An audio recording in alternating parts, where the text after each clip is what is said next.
Hello बच्चों, start करें। देखो क्या है, एग्जाम एक्सरसाइज 8.1 से पहले का थ्योरी हम लोग कर चुके हैं। ट्रिग्नोमेट्री मैंने आपको ये बता दिया है कि this is the right angle triangle. ये एंगल अगर हम थीटा लेते हैं तो सामने वाला परपेंडिकुलर होता है, 90 डिग्री के सामने वाला हाइपोटेनस होता है और ये बेस है। मैं बार बार इस चीज़ को बोलता तो याद करने के लिए कि आपको ये याद होना चाहिए। तो ट्रायंगल एबीसी होगा और उसके हिसाब से एंगल हमारा यहाँ पे बहुत ही इंपॉर्टेंट हो जाता है, क्योंकि एंगल ही डिसाइड करता है परपेंडिकुलर कौन होगा और बेस कौन होगा। ये इंपॉर्टेंट है, बिकॉज ये अगर तुम नहीं सही से समझ पाते हो तो गलतियां होती रहेंगी। तो ये आपको याद दिला दिया मैंने। तो 8.1 करने से पहले जितनी भी बेसिक चीजें चाहिए थी मैं ऑलरेडी आपको समझा चुका हूँ। मैं आप डायरेक्ट यूज करूंगा तो आप उसको वहां पे समझ पाओगे।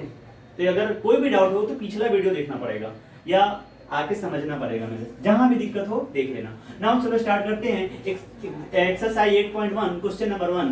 क्या देखो यहाँ पे इन ट्रायंगल एबीसी मैंने बना के रखा हुआ है। राइट एंगल एट बी, चलो राइट एंगल एट बी है। अब बोल रहे हैं ए बी, ये जो ए बी है ना, ए बी का वैल्यू दिया है 24 सेंटीमीटर। ये दिस इज 24 सेंटीमीटर, ये हमारा 24 centimetre. B C is equal to 7 centimetre. ये जो बी सी है ये हमारा है 7 सेंटीमीटर। तो ऑब्वियस सी बात है, मैंने बताया था आपको कि ट्रायंगल के 3 साइड में से 2 पता होगा, तीसरा नहीं पता होगा। देखो तीसरा दिया भी नहीं है, सीधे बोला है डिटरमाइन साइन ए कॉस ए। एक बार एंगल ए को कंसीडर करना है और दूसरे क्वेश्चन में साइन सी कॉस सी, एक बार एंगल सी को कंसीडर करना है। मतलब हमारा वो एंगल थीटा हो जाएगा, मतलब उस पर हमारा कंसीडर मतलब फोकस रहेगा, वहां उसको हम कंसीडर करेंगे। ये मैं बताना चाह रहा हूँ। तो चलो स्टार्ट करते हैं। तो सबसे पहले मैंने आपको क्या ट्रिक दिया हुआ है कि 3 साइड में से 2 दिया होगा, तीसरा आपको ढूंढना है। कौन सा थ्योरम लगाना होगा? Pythagoras theorem. तो चलो स्टार्ट करते हैं। Using Pythagoras theorem, using Pythagoras theorem हम लोग क्या लिख सकते हैं? इन ट्रायंगल एबीसी। बच्चों क्या लिखेंगे यहाँ पे? लिख सकते हो AC square is equal to AB square plus BC square. AC हमारा hypotenuse, AC square AB square plus BC square. Value रखो, AC तो तुम्हें ढूंढना ही है। AC स्क्वायर, AB का वैल्यू 24 है, लिखो 24 का स्क्वायर प्लस BC का मतलब है 7 का स्क्वायर। तो यहाँ से आ जाएगा AC स्क्वायर इक्वल टू 24 का स्क्वायर। आपको याद होना चाहिए, हाइट 26 होता है, नहीं याद है तो 24 इंटू 24 करो। 7 का स्क्वायर 49 होता है, 49 हो गया यहाँ पे। इन दोनों को ऐड कर लेते हैं। देखो क्या होगा, AC square is equal to 6 plus 9 कितना होगा? 15 है ना। यहाँ से 7 प्लस 4 11 प्लस 1 12 और 5 625 हो रहा है। और आपको पता है 625 किसका स्क्वायर होता है? बताओ, 25 का स्क्वायर। Very good. तो AC square is equal to कितना हो जाएगा? 25 square. Square square cancel, AC का वैल्यू आ गया यहाँ पे 25। So this is the value of hypotenuse. क्योंकि सेंटीमीटर में है तो यहाँ पे भी हम सेंटीमीटर लगा देंगे। This is 25 centimetre. तो हाइपोटेनस हमारा आ गया यहाँ पे 25 सेंटीमीटर। 3 साइड पता करना था, तीनों हमें पता है, 2 तो दिया ही था, तीसरा हमने ढूंढ लिया यहाँ से। अब क्वेश्चन पे आ जाओ। क्वेश्चन तुम्हारा यहाँ पे इस तरह से है कि क्वेश्चन को अगर देखोगे तो क्वेश्चन है हमारा कि पहला क्वेश्चन को देखो, साइन ए कॉस से निकालना है। तो पहले साइन ए की बात करते हैं। मैंने आपको बताया दुनिया इधर की हो जाए इधर हो जाए, साइन ए का वैल्यू P/H होता है। तो होता है ए हो साइन सी हो साइन डी हो कुछ भी हो, साइन थीटा मतलब साइन का वैल्यू किसको बोलते हैं? P/H को बोलते हैं। तो साइन ए एंगल बात की बात है, पहले साइन ए का फार्मूला लिखो P/H। अब एंगल पे जाके बैठो, एंगल यहाँ पे है, दिस इज योर एंगल, इसके हिसाब से बात करना है। तो जब इसके हिसाब से बात करना है तो सामने, अब इसको हम लोग इसको हटाते हैं, ये पहले मैंने बताया था। मान लो यहाँ पे अभी हमारा, हम किसको फोकस कर रहे हैं? ए को। तो ए पे बैठो और सामने देखो, सामने देखोगे तो ये दिस इज योर परपेंडिकुलर। अभी तुम्हारा परपेंडिकुलर ये है, हाइपोटेनस तो कभी चेंज नहीं होता है। तो बचा बेस, ये हो जाएगा बेस। तो साइन ए के हिसाब से this is base, this is perpendicular और हाइपोटेनस ये है। तो साइन ए का वैल्यू क्या हो जाएगा? P क्या है इसके लिए? 7 सेंटीमीटर, यानी कि 7। और हाइपोटेनस कितना हो जाएगा? 25। तो 7/25। This is your answer. इसके बाद यहाँ पे पूछा है what is the value of cos A. हमारे पूछा है what is the value of cos A. Cos A का पहले फॉर्मूला लिखो। कॉस ए क्या होता है? B/H। क्या होता है? B/H। अच्छा यही बता रहे थे, ठीक है यही। तो B/H इज इक्वल टू, अब देखो मैंने एंगल वही रखा है तो अभी बेस क्या है? बेस क्या है? 24। तो 24 हो जाएगा। हाइपोटेनस कितना है? 25। तो दिस इज 25। तो ये हमारा पहला क्वेश्चन का आंसर मिल चुका है। This is your first part. Now second part में साइन सी कॉस सी निकालना है। तो यहीं पे देखो, यहाँ पे निकालता हूँ, यहाँ पे देखो दिख रहा होगा, यहाँ पे हम लोग सेकंड पार्ट करते हैं। साइन सी लिखा है, साइन सी, फिर से वही बात है, दुनिया इधर की उधर हो जाए, sine theta P by H ही होता है, sine C P by H ही होगा। तो साइन सी क्या हो जाएगा यहाँ पे, पी बाई एच। अब सी पे फोकस करना है, ए गया, ए तो गयो, तो कहाँ गया जाना पड़ेगा, सी के पास जाना पड़ेगा। अरे आ जाओ सी के पास, ये हमारा सी अब कंसीडर किया जाएगा, सी पे फोकस है, सी है थीटा, सी है एंगल। बैठ जाओ यहाँ पे, सामने देखो, बैठ के सामने देखा, ये आया भाई साहब, तो ये अब परपेंडिकुलर बन जाएगा, ये हाइपोटेनस तो रहेगा, ये हमारा बेस बन जाएगा। बस ऐसे आइडेंटिफाई करना सीख जाओ, बाकी तो फार्मूला है, कुछ नहीं। Sine C P by H, sine C P क्या है यहाँ पे 24, ये आ जाएगा 24, एच कितना है, एच तो वही रहने वाला है 25। ठीक है, मैं सेंटीमीटर सेंटीमीटर नहीं लिख रहा हूँ क्योंकि वो लिखने पे कट ही जाएगा, तो यूनिट लिखने की जरूरत नहीं है, डायरेक्ट लिख दिया मैंने। ओके, नेक्स्ट आप लिख दोगे तो गलत नहीं है, आप लिख के कट कर सकते हो। साइन सी हो गया पी बाई एच। अब यहाँ पे कॉस सी निकालना है, यहीं पे देखो कॉस सी, पहले फिर से वही बात है, कॉस सी का फॉर्मूला आपको पता है, कॉस सी क्या होता है, B by H, B by H. तो कॉस सी यहाँ पे बी क्या है, बी है क्या 7, 7, और अपन हाइपोटेनस क्या आ जाएगा, अब मैं इसको हटा देता हूँ, ये हमारा परपेंडिकुलर था, यहाँ पे है 25। चेक करो, जो हमारा कॉस सी आया वो बेस अपन हाइपोटेनस है, सी के लिए बेस ये है और हाइपोटेनस ये, आंसर कितना आ जाएगा 7/25। This is the solution of first question. First question को ऐसे करना था, अरे ऐसे करना था, ऐसे ही करते हैं, दो साइड पता होगा, तीसरा ढूंढेंगे पाइथागोरस थ्योरम से, डन, तीन साइड मिल जाएगा। उसके बाद कब से बताते आ रहा हूँ, फार्मूला याद करना पड़ेगा, अरे सारे ट्रिगोनोमेट्रिक रेशियोज का फार्मूला पूछे ही तो है, कितना टाइम लगेगा, याद कर लो। उसके बाद एंगल डिसाइड करता है परपेंडिकुलर और बेस, ये मैं कितनी बार बोल चुका हूँ और ना जाने कितनी बार बोलूंगा, आप सेट कर लो दिमाग में। ए की बात होगी तो परपेंडिकुलर ये, सी की बात होगी तो परपेंडिकुलर ये, बस बेस उसके हिसाब से आ जाएगा, और जो क्वेश्चन पूछेगा हम लोग कर लेंगे। तो एक बार अगर इसमें से कुछ लिखना चाहते हो लिखो, मैं हट जाता हूँ, फिर नेक्स्ट क्वेश्चन करते हैं।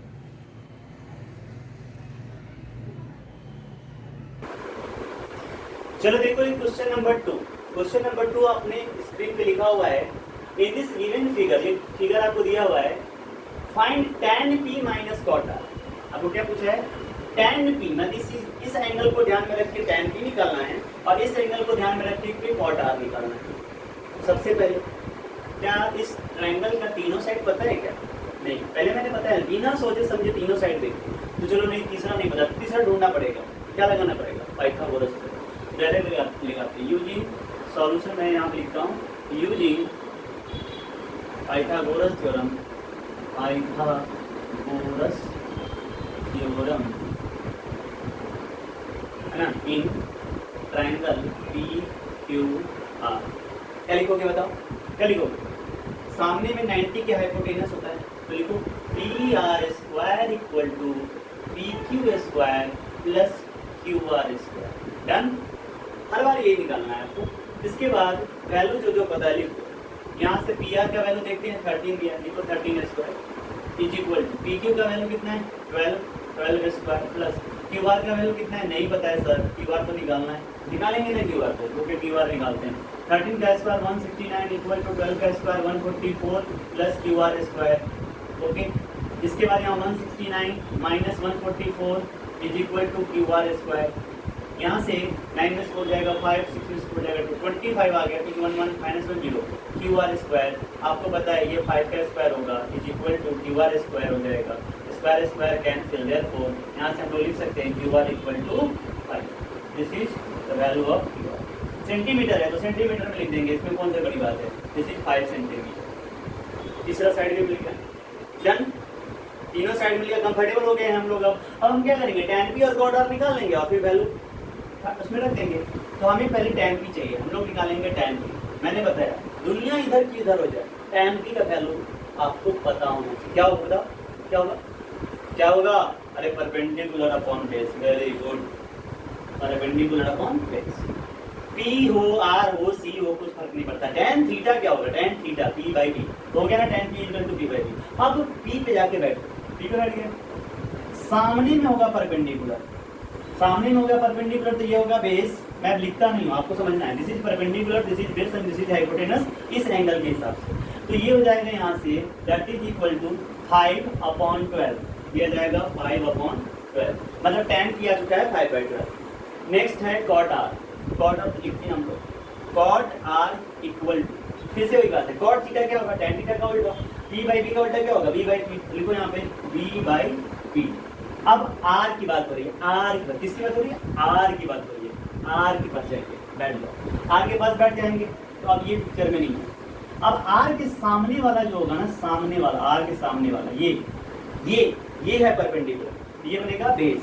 हमें क्या चाहिए, बेस अपॉन परपेंडिकुलर, तो बेस ये है, परपेंडिकुलर सामने वाला है, तो ये जाएगा बेस, दैट इज 5 पहले आएगा, 12 बाद में आएगा। तो आंसर कितना आएगा यहाँ पे, यहाँ भी आंसर आएगा 5/12।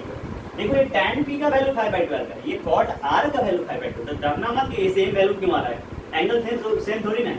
मैंने बताया था आपको कि एंगल सेम होने पे डर लगेगा कि सेम वैल्यू कैसे आएगा, अलग अलग होगा तो हो सकता है।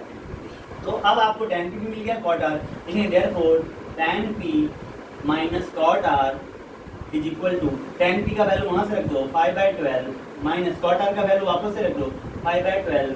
देखो दोनों वैल्यू सेम है, एक प्लस में एक माइनस में, दोनों का हो गया राम राम, और आंसर आ गया 0, मतलब कैंसिल हो गया, दोनों एक दूसरे को कैंसिल कर दिए और आंसर आ गया 0। तो what is the answer of question number 2, answer है 0। एक बार लिखो, फिर नेक्स्ट क्वेश्चन करते हैं। देखो क्वेश्चन नंबर 3 यहाँ पे है, if sin a equal to 3/4 calculate cos a and tan a। मुझे sin a किसी ट्रायंगल में पता है, राइट एंगल ट्रायंगल में 3/4, तो मुझे पता करना है cos a and tan a। चलो ठीक है, स्टार्ट करते हैं। पहले एक राइट एंगल ट्रायंगल बना लेते हैं, this is your right angle triangle, ये हमारा right angle triangle, this is suppose A B C, ठीक है। साइन ए का पहले देखो गिवन क्या है, यहाँ पे गिवन दिया है, यहाँ पे sine A is equal to 3/4, ठीक। साइन ए का पहले फॉर्मूला बताओ। साइन ए का मतलब क्या होता है, साइन ए होता है, आपको याद होगा, perpendicular upon hypotenuse, perpendicular upon hypotenuse होता है। तो साइन ए का वैल्यू क्या है यहाँ पे 3/4 है, सॉरी, इज इक्वल टू हम लोग चाहे तो 3/h लिख सकते हैं, ठीक है, 3/h लिख सकते हैं। देखो इसका मतलब जो साइन ए है ना, ये ए इसकी बात करते, तो सामने में परपेंडिकुलर होगा, दिस इज परपेंडिकुलर, ये हमारा कितना हो गया 3, और ये अगर हाइपोटेनस 90 डिग्री है तो हाइपोटेनस हो जाएगा यहाँ पे कितना 4। ये बात समझना आ गई। लेकिन देखो एक चीज मैं तुमको बता रहा हूँ, अभी तक मैंने शुरुआत में ना जो फर्स्ट क्वेश्चन सेकंड क्वेश्चन किया या समझाते वक्त, अभी तक मैं आपको क्लास 7th और 8th के हिसाब से समझा रहा था कि आपको क्या करना चाहिए। जब भी ऐसा होता है तो हम 3/4 लिख करके बाकी का तीसरा साइड निकाल लेते हैं। लेकिन ये चीज देखो, अब थोड़ा सा मैं आपको स्टैंडर्ड वे में लिखना सिखाता हूँ कि कैसे हमें लिखना चाहिए, और जितने भी क्वेश्चन आएंगे उसको अब हम वैसे ही करेंगे। क्यों, क्या याद रखना, ये रियल में जो आया है यहाँ पे p/h, उसका वैल्यू 3/4 है। देखो यहाँ पे क्या है ना, p/h इज इक्वल टू 3/4 है, ये रेशियो होता है। अगर मैं यहाँ पे 30/40 कर दूं, 300/400 कर दूं, तो क्या होता है, वैल्यू तो बदलता जा रहा है। अभी भी देखो कट करोगे इसको, वापस ये 3/4 बन जाएगा, इसको 2 0 से 2 0 कट दो, ये वापस 3/4 हो जाएगा। मतलब ये सब इक्विवेलेंट फ्रैक्शन इसके बहुत सारे लिखे जा सकते हैं। तो क्या p30 है, क्या p300 है, p3000 भी होगा। इसी तरह से h 40 400 4000 यूनिक कैसे पता चलेगा कि नहीं यही है।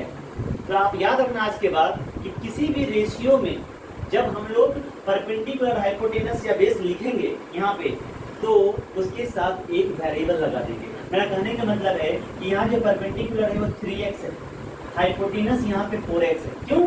क्योंकि x के एक पर्टिकुलर वैल्यू के लिए एक समय में एक ही वैल्यू आएगा। जैसे देखो, अगर मैं बोलता हूँ x इज इक्वल टू 1, तो x इज इक्वल टू 1 के लिए p का वैल्यू आएगा 3 एंड हाइपोटेनस का वैल्यू आएगा 4। x का वैल्यू अगर 2 ले लोगे तो परपेंडिकुलर का वैल्यू आएगा 6 एंड हाइपोटेनस का वैल्यू आएगा 8। इस बात को समझो कि एक पर्टिकुलर x के लिए परपेंडिकुलर और हाइपोटेनस क्या हो जाते हैं, फिक्स हो जाते हैं। तो मुझे यहाँ पे जब भी रेशियो दिया होगा ना, तो उसको मुझे ये नहीं पता है कि ये तो स्टैंडर्ड फॉर्म है, सबसे लोएस्ट फॉर्म है। तो 30/40 था पहले से साइड, या 300/400 था, मुझे क्या पता, मुझे नहीं पता है ना। अलग बात है कि हो सकता है कि ये 3 रहा होगा, लेकिन ये मेरी ड्यूटी है तो मुझे उसको यूनिक बनाना है। हमेशा किसी जगह पे रेशियो आएगा तो आपको ऐसे ही करना है। तो बोलोगे सर पहले क्यों नहीं बताया? बताऊंगा धीरे धीरे, क्योंकि पहले तुम्हारी पुरानी आदत को भी छुड़वानी है, क्योंकि वो चीज़ तो तुम सीख चुके हो तो तुमको उसमें कंफर्टेबल लगता है। हाँ, आप समझ जाओगे कि अब मैं ऐसा ही हर बार करूँगा कि यहाँ पे वैल्यू 3/4 है तो आप यहाँ पे 3x और 4x लिखा करोगे, 3k या 4k लिखा करोगे, 3y या 4y लिखा करोगे, एक वेरिएबल लगाओगे। समझ गए बात को? तो अब यहाँ तक जो समझना था, इंपॉर्टेंट पॉइंट ये था कि हमें इसको यूनिक बनाने के लिए ऐसा करते हैं। बस ठीक है, बाकी का चीज जो भी हम जानते हैं वैसा करेंगे। तो अभी ये चीज समझने के बाद मैंने इसको 3x और 4x ले लिया है। ठीक है बच्चों, तो अब देखो ये 3x है तुम्हारा और ये 4x है। एक के हिसाब से बात करें कि cos A और tan A ढूंढना है। तो चलो अब लिखते हैं using Pythagoras theorem, Pythagoras theorem in triangle ABC। क्या हो जाएगा बताओ? AC square equal to AB square plus BC square. AC तो हमें पता है 4x स्क्वायर करना पड़ेगा, इक्वल टू AB तो नहीं पता, AB स्क्वायर ही रहने देते हैं, प्लस BC का वैल्यू 3x स्क्वायर करना पड़ेगा। Okay done. ये हो जाएगा 16x स्क्वायर, 4 का स्क्वायर 16x का x square equal to AB square अब प्लस 3x का क्या हो जाएगा यहाँ पे 9x स्क्वायर हो जाएगा। इस 9 को इधर लेके आओ, 16x square minus 9x square is equal to AB square. और आपको पता है ये 16 है, ये 9 है, 16 माइनस 9 कितना होगा 7x square is equal to AB square. तो अगर आप चाहो तो ऐसे भी लिख सकते हो AB square equal to 7x square.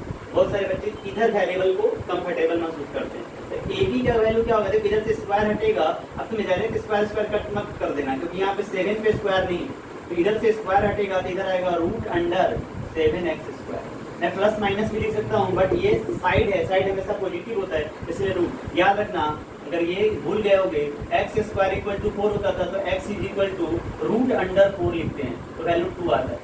अरे आता है ना? तो ये चीज जो लॉजिक है, यहाँ से स्क्वायर हटाते तो यहाँ रूट आता, वही चीज है, यहाँ से स्क्वायर हटा तो यहाँ रूट आ गया। तो अब यहाँ से AB का वैल्यू क्या आ जाएगा? देखो 7 अकेला है रूट के अंदर, उसको फैक्टर नहीं कर सकते, तो अकेला रहेगा तो रूट 7 बाहर आ गया। और एक्स स्क्वायर मतलब x 2 बार है, तो आपको पता है रूट का प्रॉपर्टी जो उसके अंदर 2 बार होता है वो एक बार बाहर आ जाता है, तो x एक बाहर आ जाएगा, तो ये आएगा रूट 7x। पता है ये वाला जो वैल्यू AB है ये हमारा आ चुका है रूट 7x। ये कितना आ चुका है? रूट अंडर 7 और x आ चुका है, रूट अंडर 7x हमारा ये वाला वैल्यू आ चुका है। तो अब मैंने AB मिल गया मुझे, BC तो पता ही था और AC पता है। x में है, बोलोगे सर x का वैल्यू, x को रहने दो, x को x में ही रहने दो, वो अपने आप कैंसिल आउट होकर के बाहर हो जाएंगे। तो चलो देखो पहला क्वेश्चन है what is the value of cos A। पहला क्वेश्चन है what is the value of cos A। तो cos A क्या होगा? cos A यहाँ पे हो जाएगा cos A is equal to, cos A क्या होगा बताओ? cos A यहाँ से हम लोग लिख सकते हैं, cos A का फॉर्मूला होता है base upon hypotenuse. cos A क्या होता है? Base upon hypotenuse. तो अब आप यहाँ से देखो cos A का वैल्यू है बेस अपॉन हाइपोटेनस, तो बेस क्या है यहाँ पे? बेस देखोगे अगर ये वाला एंगल है तो इसके लिए सामने में परपेंडिकुलर ये हो गया, तो ये वाला क्या बनेगा? ये बनेगा बेस। तो यहाँ से बेस आ जाएगा रूट 7x अपॉन हाइपोटेनस का वैल्यू है 4x, x और x कैंसिल हो गए, आंसर आ जाएगा root 7 upon 4। This is the value of cos A। आपको दूसरा क्वेश्चन यही पे पूछा था what is the value of tan A। tan A का वैल्यू याद होगा? अभी याद हो गया होगा यार, अब ऐसे मत बोलो, perpendicular upon base, perpendicular upon base. Angle यहाँ पे है, सामने में परपेंडिकुलर, ये हो गया बेस, तो क्या हो जाएगा यहाँ पे परपेंडिकुलर आ रहा है सर 3x और बेस अभी अभी निकाला है सर रूट 7 आया था तो रूट 7x आ जाएगा, x फिर से कैंसिल आ गया, आंसर आएगा 3 अपॉन रूट 7। तो आपको पूछा था what is the value of cos A, what is the value of tan A। Sine A दिया हुआ था, साइन ए दिया हुआ था, तो इसका मतलब ये है कि हम लोग लिख सकते हैं साइन ए का वैल्यू परपेंडिकुलर अपॉन हाइपोटेनस, मतलब दो साइड पता चल गया। तीसरा आपको ढूंढने के लिए पाइथागोरस थ्योरम चाहिए, जो यहाँ से तीसरा मिल गया। तीन साइड मिलते ही गेम खत्म हो जाता है, फिर हमें फॉर्मूले ढूंढने होते हैं एंगल के हिसाब से, परपेंडिकुलर बेस और आगे आंसर। तो हमारा आंसर आ गया root 7/4 and 3/7। This is the answer. एक बार इसको नोट करो, फिर नेक्स्ट करते हैं। चलो बच्चों क्वेश्चन नंबर 4 कर लेते हैं। क्वेश्चन नंबर 4 देखो लिखा है कि given 15 cot A = 8 find sine A and sec A. ठीक है, कर लेंगे, कोई दिक्कत नहीं है। सबसे पहले यहाँ पे देखो 15 cot a इक्वल टू 8 दिया है। सॉल्यूशन में चेक करो, सॉल्यूशन में 15 cot a is equal to 8 लिखा है। ठीक, तो cot a का वैल्यू निकाल सकते हैं हम लोग। cot a का वैल्यू क्या हो जाएगा बताओ? ये देखो यहाँ से cot a, ये 15 है यहाँ पे इनटू में, इधर आके डिवाइड हो जाएगा, ये इधर आके डिवाइड हो जाएगा। तो यहाँ से हम लोग लिख सकते हैं cot a is equal to 8/15। देखो रेशियो मिल गया। अगर cot a का रेशियो मिल गया मतलब क्या, यहाँ से हमें दो साइड मिल जाएगा और ट्रायंगल में हम लोग जाकर के तीसरा वहां से ढूंढ लेंगे। कौन सा? पाइथागोरस थ्योरम लगा। अब कनेक्ट कर पा रहे होगे, बहुत आसान है। देखो क्या लिख सकते हैं यहाँ पे, cot a is equal to, क्या होता है cot a बताओ? Base upon perpendicular. तो लिखो यहाँ पे बेस अपॉन परपेंडिकुलर। ट्रायंगल बनाते हैं हम लोग, ये हमारा है ट्रायंगल, ये मान लेते हैं A, this is B, this is C। ये ट्रायंगल आपको बनाना है, कभी कभी क्वेश्चन में दिया रहेगा, कभी कभी अपने हेल्प के लिए खुद से बना सकते हो। ये 90 डिग्री है, तो सामने में हुआ हाइपोटेनस। ये अगर A की बात कर रहे हैं, क्योंकि हम लोग यहाँ पे A को कंसीडर किए, तो A के हिसाब से सामने वाला यहाँ पे हो जाएगा परपेंडिकुलर और ये हो जाएगा बेस, और ये तो हाइपोटेनस है, आपको पता है। चलो अभी जस्ट पिछले क्वेश्चन में मैंने बताया कि आपको यहाँ पे जो cot a equal to base by perpendicular that is equal to 8/15 दिया हुआ है, तो ये लोएस्ट फॉर्म में है। आपको इसको ये समझना होगा कि 80/150 भी हो सकता है, 800/1500 भी हो सकता है, मुझे नहीं पता कि क्या है, तो यूनिक बनाना पड़ेगा इसको। इसके लिए मैंने बताया एक वेरिएबल इंट्रोड्यूस करो। तो चलो ठीक है, यहाँ से इसका मतलब ये हुआ कि ये जो बेस है वो हम लोग लिख सकते हैं दैट इज 8x, और जो परपेंडिकुलर है उसको हम लोग लिख सकते हैं दैट इज 15x। समझ पा रहे होगे x लगाने का रीजन क्या है? आप k लगा सकते हो, x लगा सकते हो, आपके ऊपर है। अब क्या लिखोगे? Pythagoras theorem. तो लिखो स्टार्ट। अब यहाँ से मैं इस वाले ट्रायंगल में लिखता हूँ यूजिंग, यहाँ पे जगह नहीं है नीचे लिखने के, यहाँ लिखता हूँ using Pythagoras theorem. Pythagoras theorem in triangle ABC। Triangle ABC में पाइथागोरस लगाएंगे तो अभी ऑब्वियस सी बात है, AC square equal to AB square plus BC square. लिखेंगे AC square equal to AB square plus, देखो AC यहाँ हो गया, AB ये वाला हो गया, BC ये हो गया, तो प्लस BC स्क्वायर। ठीक है, अब AC का वैल्यू तो ढूंढना ही है, तो AC वैसे रहने देते हैं। AC square equal to AB कितना है? 8x दिया हुआ है, और BC कितना है? 15x।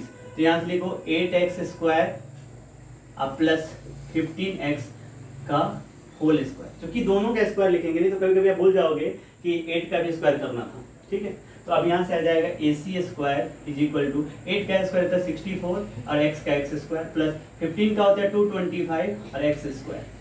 यहाँ तक आपको समझ में आ गया। अब इन दोनों को ऐड कर दो, 5 + 4 9 हो जाएगा, 6 + 2 8 हो जाएगा, 289 हो जाएगा।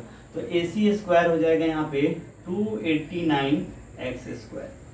ठीक, और अभी भी बताया था इधर से स्क्वायर हटाएंगे तो उधर रूट चला जाएगा, साइड पॉजिटिव होता है इसीलिए हमेशा प्लस वाला साइन आएगा। मतलब AC इज इक्वल टू हम लोग लिख सकते हैं प्लस का रूट अंडर, प्लस लिखने की जरूरत नहीं है, डायरेक्ट लिखो 289x स्क्वायर।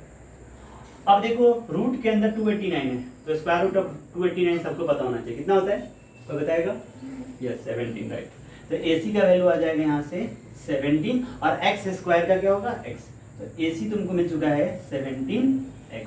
तो ये जो AC था हमारा ये आ चुका है 17x। मैंने बताया आपको जो भी बेसिक क्वेश्चन में यही है, तीन साइड जैसे मिल गए हमारा काम खत्म। इसके बाद जो दिया हुआ वो निकाल सकते हैं। पूछा है what is the value of sine A and sec A, इसी एंगल के हिसाब से मैंने तुम्हें पूछा है, तो मतलब परपेंडिकुलर यही रहेगा, अभी चेंज नहीं होगा। चलो तो पहला क्वेश्चन यहाँ से मैं देखता हूँ कि पूछा है sine A, what is the value of sine A. तो साइन ए का वैल्यू क्या होगा बच्चों? पहले फार्मूला कभी भी चेंज नहीं होगा, परपेंडिकुलर अपॉन हाइपोटेनस, ये फिक्स है, परपेंडिकुलर अपॉन हाइपोटेनस। परपेंडिकुलर क्या है? 15x, हाइपोटेनस कितना है? 17x। तो लिखो यहाँ पे 15x upon 17x, x cancel, तो आंसर आ जाएगा 15/17। तो पहला आंसर आपका आ गया 15/17। अरे समझ रहे हो क्या? अरे समझ रहे हो क्या? कितना आसान है यार, सिंपल सा तो है, समझ रहे होगे। क्वेश्चन नंबर 2 देखो, क्वेश्चन नंबर 2 है sec A. What is the value of sec A? कौन बताएगा? What is the value of sec A? Sec A okay, hypotenuse upon base, ये बता रहे थे ना, ये बता रहे थे, सही है। हाइपोटेनस अपॉन बेस, हाइपोटेनस कितना है? अरे भाई साहब हाइपोटेनस कितना है 17x, 17x, बेस कितना है, बेस 8x, 8x हो गया, x x कैंसिल हो गया, 17/8 आपका आंसर होगा। सो this is done. Question number 4 भी हमने कंप्लीट कर लिया। तो इस तरह से है इसको, इसमें कुछ लिखना चाहे तो देखो मैं हटता हूँ यहाँ से।